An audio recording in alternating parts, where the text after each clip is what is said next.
Steno Wale Babu welcomes you.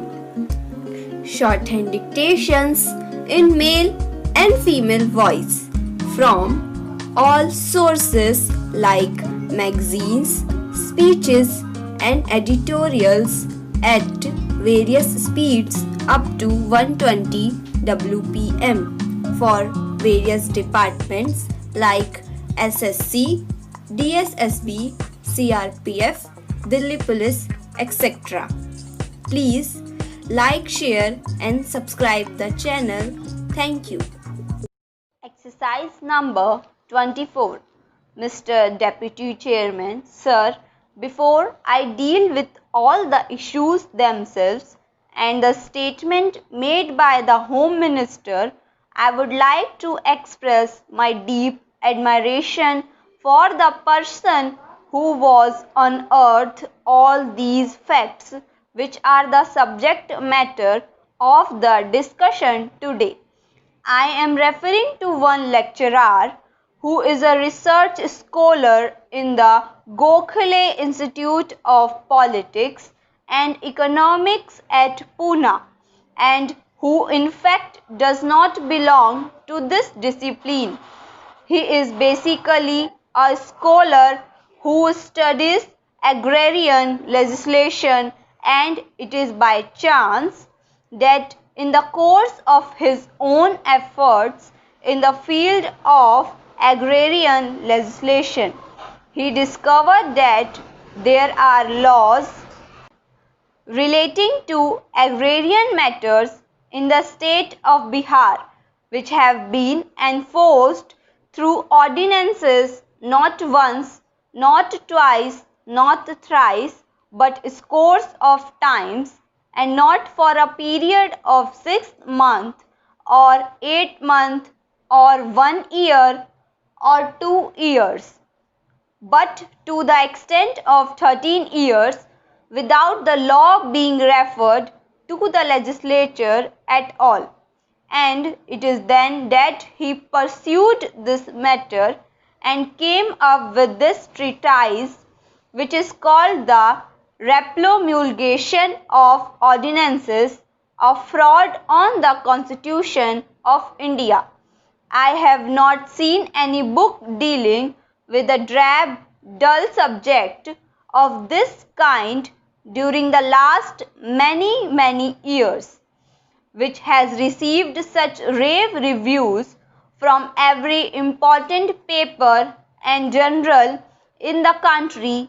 Everyone had said that this particular work that he has done is a signal services done towards the defense of the Constitution. The case of constitutional integrity has been admirably solved by this gentleman by unearthing and revealing all these facts. Before I would deal with the facts and come to the point, I would like to say that listening to the minister I felt extremely disappointed. The first half page of this statement add up to nothing else but a summary of the constitutional position and the provisions with which we are quite familiar. Everyone knows them. The substantial part of his statement comes in para 3, in which the Government of India has virtually justified and agreed in whatever has been done. This is not a matter in which parties are involved. This should not be a matter of partition or political recrimination or fault finding. None of the parties here can exclude itself with regard to what has been happening.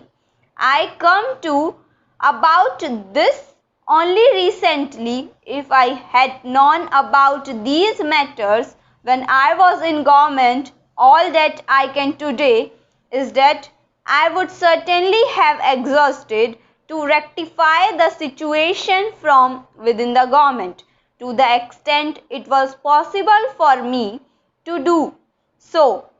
My discovery has come at a subsequent stage. Perhaps many in today's government of India also might have discovered it subsequently. Therefore, I do not intend to excuse the government of India or the Home Minister of perpetrating a fraud on the Constitution. I only wished to point out to him that in the state of Bihar, a fraud was being perpetrated over a period of years, and now that you have come to know of it, is the duty of this house to stop it. This is my humble submission now. As Council of State, we are concerned with what goes on in the states, whether the constitution is being properly worked or not. It is from that of point view I have to raise this matter. Para 3 of the minister's statement says that the constitution does not lay down any limit on the number of times substantially the same ordinance can be promulgated by the governor. That is indeed the specious argument that those who are doing this day in and day out in Bihar would advance for ordinances. The criterion laid down is that the governor should be satisfied that circumstances exist which make it necessary for him to take immediate action and promulgate an ordinance. Whether the circumstances prevail as make it necessary for him to take such action is a matter for the governor to decide. So says the minister. This means that virtually we have told them that what you are doing is within the ambit of law. You do what you want, we are not going to interfere. Then comes the fourth para about the matter where the government of India has the authority to intervene. In this, he concludes with a very pious statement that when substantially the same ordinance is sent repeatedly by the government of the state for instructions of the president, the state government is advised to take action to convert it into an act at the earliest. Now let us understand what is the nature of the fraud. So far as this treatise is concerned, it has dealt with very aspect of it.